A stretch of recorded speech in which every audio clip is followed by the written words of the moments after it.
진작에 이재명 민주당의 이런 공천 시스템에 대해서 문제를 제기하고 경선에 임했으면 안 되는 거였습니다. 그런데요, 지금 채팅창에서 말씀을 해주셨네요. 제가 이제 방송을 시작한 조금 전, 5분 전에 속보가 나왔는데, 공천 결과 친명계, 강북을에서 친명계 정봉주 전 의원이 경선에서 이기고 박용진 의원이 공천에서 탈락했다고 합니다. 예, 화면을 한번 보면요. 결국 이거는 이제 예정된 대로 결과가 났네요. 그러니까 저 박용진 의원은 한때 이재명과 이런 당권을 놓고 경쟁한 사람이고, 그리고 이제 하위 20%, 10%에 들었던 분 아닙니까?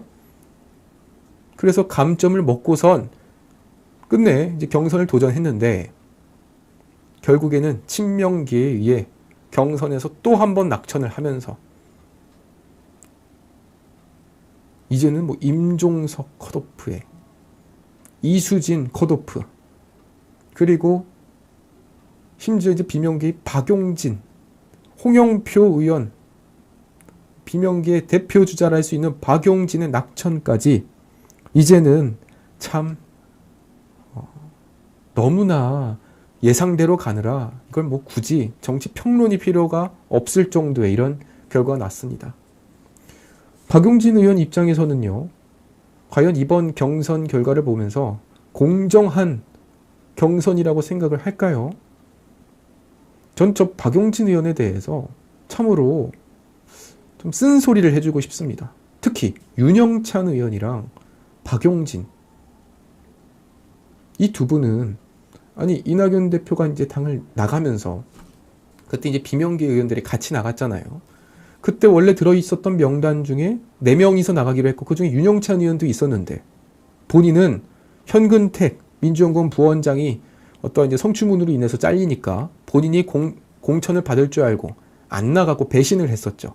그랬더니 뜬금없이 그 지역에 서대문에 도전했던 친명 비례 이수진이 갑자기 성남 중원구로 내려와가지고 경선을 했고, 그 친명계 의원이 당선이 경선에서 이기지 않았습니까?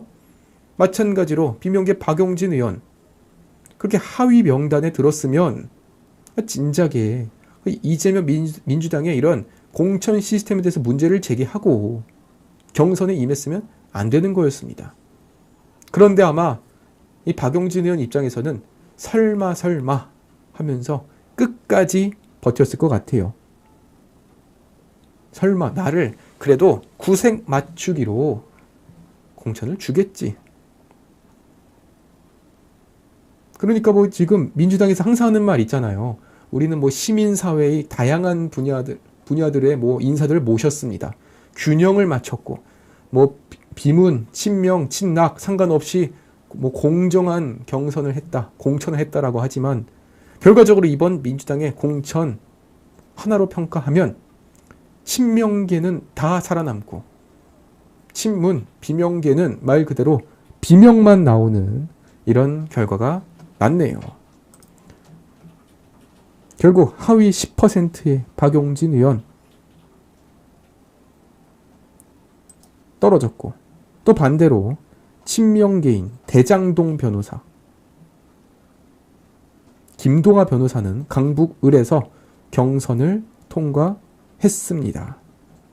그러니까 대장동 변호사들, 이재명 변호사들은 이번에 공천 다 받았고, 반대로 비명계는 지금 거의 예외 없이 다 떨어졌다.